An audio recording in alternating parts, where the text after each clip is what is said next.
Hi, I'm Angelo, and I want to talk about something that's been on my mind lately. It's the idea that Christians sometimes argue that the threat of hell makes people behave better. Because they're like, well, if you're not going to have the threat of hell, then you could just do whatever you want. You could just rape and murder as much as you want. And they say that that's the main reason why you should behave. Think about it. If people don't believe that, they'll just behave however they want. And I've been thinking about this because I never really see people argue against it the way I would like to see it argued. So I just want to give my thoughts on what the problem with this idea is. Even when they're arguing against the idea that hell somehow makes people better, atheists will say, well, does that make it true? Which is a good argument. You need to ask, well, so what? Okay, so therefore hell is real just because it might make people behave better? There are so many problems with this argument that Christians put forward. I'm glad not all Christians do, because a lot probably realize that that's just not true, and it doesn't make any sense. Because first of all, you'd have to believe it, but believe it so intensely and strongly that at any given moment you think what you're doing now is going to affect what happens in eternity and after you die. And most people don't even think like that. They don't care. And we know that because they just behave like ordinary people. They don't sell all their riches like Jesus said to the guy who asked, what should I do to get into heaven? Sell everything you have and go follow me. They don't do that. They don't take any of that seriously. They don't take all the crazier commandments seriously, like the implication in the one against adultery. That's how a lot of Christians rationalized any teaching against any kind of sex outside of marriage, or even just lust. The thought of being attracted to someone is sinful, or masturbating. So clearly Christians, if they really believe this stuff, first of all, that the threat of hell makes you behave better, it would work, but only if you had to decide at every single moment what you're doing is going to affect what happens to you after you die. So think about it. How many Christians actually behave that way? Sell all their possessions, go into a monastery, because why risk any outside influences? The devil has mastery over the earth. That's another Christian teaching. The earth is the devil's domain. We're all born sick. We're all born with original sin. We're all tempted to stray. It's so easy. It's easier to pass a camel through the eye of a needle than to enter the kingdom of heaven. So if they really believe that, why even waste a moment worrying about trivial things like your job, your health? Who cares? Just give yourself up to God. Being with a partner, a romantic partner especially, so hypocritical for Christians, because Paul says in the Bible, it's better to be single than to be married. That way you can focus all your time on God. Now, if you're actually fearing that your punishment will be not just 1 billion years of eternal pain, not just 100 billion years, not just 100 trillion years, but that won't even be the beginning of your punishment just for one little mistake you made one time, then why would you even bother risking any of that? This whole life that we have here, it would be forfeit. You would think, oh, it's not even worth doing anything that could risk me going to hell. So therefore, I won't get married, I won't go out, I won't see graven images, I won't see movies, because that's idolatrous. We're seeing all these images that are presented to us like almost like gods on these big screens, and it's idolatrous because we buy action figures, or at least kids or whatever, nerds, they buy action figures and they collect DVDs and Blu-rays, or they download them. They're so focused on all these material things, and these attachments are going to keep them from God. If they really believe that, basically throw yourselves all into monasteries to grovel constantly and beg God every single day at every single minute to go to heaven. But no, you people don't do that. Oh, that's for the other people, the more pious ones. Thankfully, God He wants me to do my own thing and, date around and just live a normal life and get married, maybe get divorced, go out and get drunk, work a stupid job, go to college. All this stuff that has nothing to do with what's in the Bible. Hey, Christians, why do you even have mortgages? It says in the Bible, you're not supposed to save. You're not supposed to think about tomorrow. You're not supposed to have thrift because the birds don't think of tomorrow and the animals, and doesn't God take care of them? So therefore, why have a mortgage for 30 years? Why have a car loan? Why have any savings? Why even worry if somebody breaks into your house and steals your stuff? Because it says turn the other cheek. And it says Christians should not take each other to court. So if somebody takes your stuff, just let them have it. Oh, well, give it all up to God. It's no big deal. By the way, here's another problem with the idea that the threat of hell makes people behave better. If it does, and if it's a real threat, God's going to take care of everything. So why do you Christians even bother supporting or participating in any kind of legal system or in any kind of rule enforcing system, any kind of security, like any kind of rules, code of conduct for businesses, for schools? Why bother? You're putting yourself in the place of God in his judgment seat. And you're acting like we need to inflict pain on people in order to, and sanctions to keep them from behaving badly. And yet that's all hell really is. It's just the threat that you will be hurting very, very badly for a very, very long time. That's all it is. They never finish that argument. So if the threat of hell is just you'll be hurting for a very, very long time and hurt incredibly badly, we already have things like that. First of all, there's this problem. Atheists never really bring it up too. So I want to address this, that the idea that we could just go around killing people if we wanted. And I've heard atheists argue, like on the Atheist Experience, well, I don't do it because that's not the kind of world I would live in. So in other words, they're saying I wouldn't kill someone because, or steal, even if I could get away with it, because I don't want to live in a society where someone else eventually may think it's okay to do that too. So I'm sort of, living by example. That's an important reason, certainly, when you don't feel like following a rule, but also that even that's lacking, because there's another problem, which is, think about it. If you just stole from someone or hit them or killed them, you would feel terrible. Most people would feel terrible. That's something that came from evolution. It's called our sympathetic nervous system. It creates a feeling of good or bad pain, when something bad happens, when we hear bad news. It creates the fight or flight reflex when someone dies or when we feel guilty. That originates in the brain. That doesn't come from God.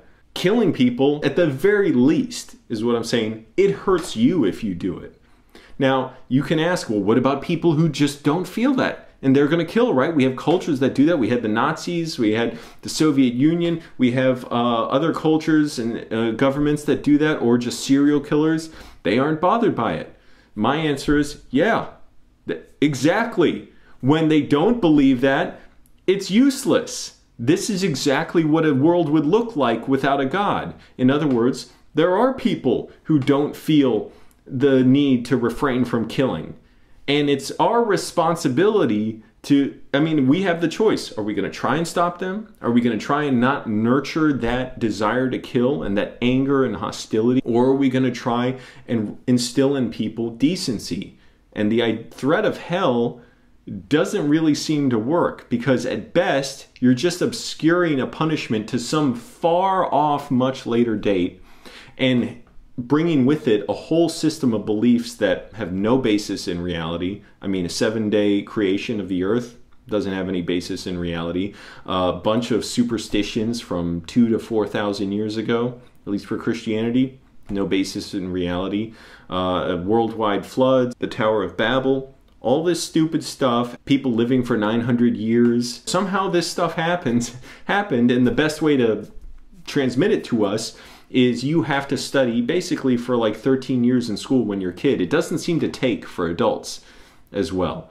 You have to learn it when you're a kid, and it takes much time and it takes a lot of resources, because people have to have a safe and secure enough society to be able to teach children safely. In other words, it's hard to do it in a war zone, or when people are starving, or when communities do not work together, when you're living in tribal societies, like so much of human history has been, or in societies where people have to worry about where food is going to come from every day, and worry about disease and dying by the time you're 20 or 30, or dying in childbirth. The threat of hell comes packed in with all these other superstitions and prohibitions and threats, but at most it's still the threat of a lot of pain, but very far off. And in the meantime, Christians still seem to think, okay, it's important to create communities, to do all these things, and just live our normal lives. Again, think about it. If you're really scared of hell, Why would you live like most Christians do, which is just do my own thing, you know, do what you want, date who you want, selfishly. It's very selfish. You're getting satisfaction for yourself instead of sacrificing for God, who supposedly gave the ultimate sacrifice. Shouldn't you be desperately groveling to show your amazing connection and love to this ineffable thing that's just incomprehensible? It's so much more amazing than any person you will ever meet. No, these Christians don't do that. And most, what do? Maybe 20 minutes a week or 15 minutes. They'll say some prayers, or they'll go to church for 30 minutes to 1 hour a week. That's it. Or maybe just once or twice a year. And they get their kids baptized, and no big deal, and that's it. And then just send them off to religious school, and then they can beat their kids if they want. I'm not saying all Christians beat their kids, or even I'm suggesting that, but it's such an easy justification for parents who do beat their kids. And for some reason, Christians are so hypocritical. They talk about the duty of children to honor their parents, but nothing about the duty of parents to raise their children decently. So you have parents who have the perfect rationale for beating their kids, which is, oh, Jesus died so you could argue with your brother or sister, or so you could talk back to me, and you got to honor your parents, right? So it's obviously a tradition handed down from an ancient civilization that needed basically children to be unquestioning. And for a lot of things, children do have to sort of just accept what their parents say. I mean, like Richard Dawkins says in The God Delusion, children can't just go and test out the idea for themselves that if you jump off a cliff, you'll fall to your death. They have to just take that and believe that from their parents. So back, thousands of years ago, people had to just transmit these ideas in order for their kids basically to be able to grow up and to keep supporting their parents, and they had to believe it even if their parents were terrible or cruel or whatever. Think about it. There's no social workers, there's nothing, no backup, probably not much in the way of foster care or anything, and it's still a very difficult system to get through, even in America, which is a very developed country. The threat of hell just becomes whatever people want it to be. Now, as far as the legal system, if Christians believe in hell, why even bother with any courts? So you believe the threat of pain, and I'm not even saying, by the way, I think the courts work well, or the police and prison system works well. I think it works terribly. The war on drugs, it's incredibly cruel, incredibly racist. It's an excuse to lock up tons and tons of poor people, often black, Hispanic, other minorities, so filled with corruption. It's such a waste. It's destroying people's lives who are already like screwed up, and they need help. They don't need to be arrested like they just victimized someone. But the point is, okay, there's something to the idea that we do segregate people and lock them up, or put sanctions, probation, house arrest, whatever, on people for doing things we deem unacceptable. And again, what we happen to deem unacceptable now, I think it's really screwed up. But the point is, a lot of Christians absolutely support this and want way more of it. A lot of them supported Donald Trump yelling about law and order, talking about how, in his coded, basically it's racist dog whistling, talking about how blacks are all killing each other, talking about them like wild animals. Again, where's the Christian teaching about charity, about empathy? I don't know if that even matters when you can rationalize any belief you want with the threat of hell. But the fact is, we do have things that cause us pain. So we have the sympathetic nervous system. You can develop what your sense of right and wrong is with others, and then when you don't live up to that, you feel bad. It's not even about what type of society do you want to live in. It's like the idea of, even if no one's looking, you like to take care of yourself a certain way. You practice some skill you want to learn because you feel you owe it to yourself to be the best. Or you just get up every day, you have a certain discipline about cleaning your room, or taking time to learn something new every day, study a new language, or study some kind of new job you want to get. That affects other people too. Now again, with Christians, you shouldn't really think it matters, because, oh, well, it's all forfeit in the end anyways. And by the way, even if you do kill someone unjustly, God doesn't bring them back, because God's judgment is perfectly just. So he'll send them to heaven or hell if he wants. And the people who are saved, who say, oh, thank goodness, my life was saved through the Lord. I was going to die of addiction, and now I'm here because of God's power. Or I was in prison and God helped me.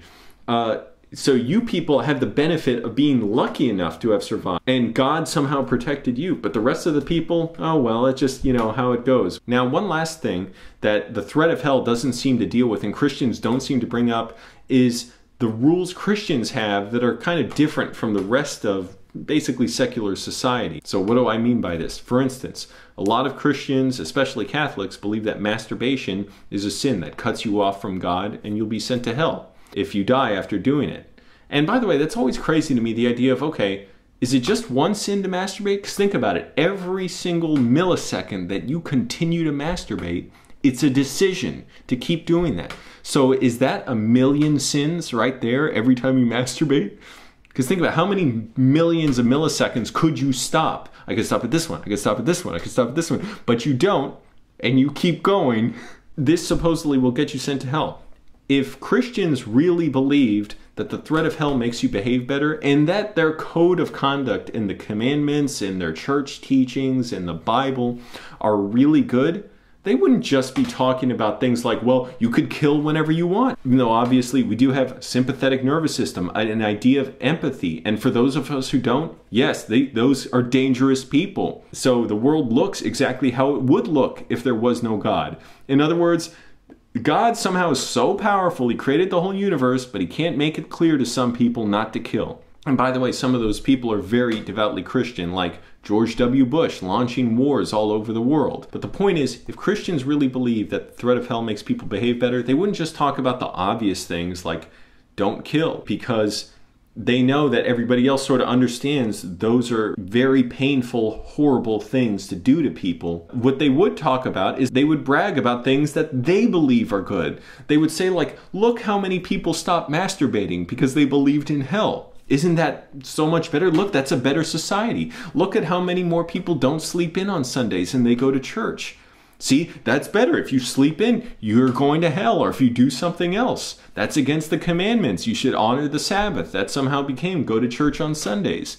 If you look at something that somebody else has and you desire it, that's coveting it. That's sinful. Look at all the Christians who gave up all their possessions and stopped coveting. And they stopped wanting to get married. They started selling everything they had and just going to live in mountains and going to live as hermits and in monasteries because their devotion to God was so great. And again, the big one, masturbating, because virtually every person in the world does it. So if they believe that masturbating is wrong, it is so bad, just as bad as murder, it will send you to hell, and that the threat of hell keeps you behaving well, why not go around bragging that we've stopped so many people from masturbating? You don't do that because you don't really believe that. You're a bunch of hypocrites. Now, I know you believe that, but I'm saying the actual effect, the consequence, the result of what you believe is not to actually want people just to behave ethically with others.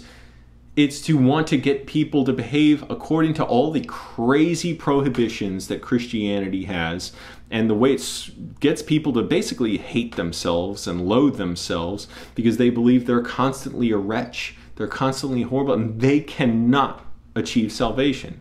There's nothing they can do. It doesn't matter how much you try, God has to give it to you. And the only way to get it somehow is grovel and every single day keep groveling.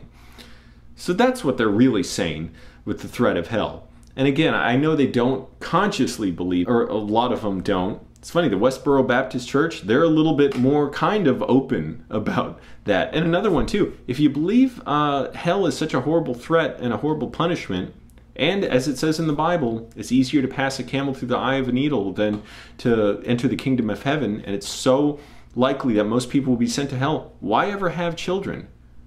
Why wouldn't you be in such horrible despair any moment you believe your kids aren't going to heaven? You're hypocrites. That's it. That's the answer. You're so disgusting. And for a while when I was younger, I tried to take this seriously. When I was a teenager, about 18, 19, and it was horrifying. It was absolutely horrifying and excruciating, and it didn't lead to, oh, this wonderful bliss, it's so nice, and God has my back. No, it was just a horrible mental illness, basically, but somehow God made me so crazy that I couldn't figure out how to get close to him, and I was constantly sinful. Of course, I always lusted, I was angry, I was bitter, whatever, and somehow God didn't fix that.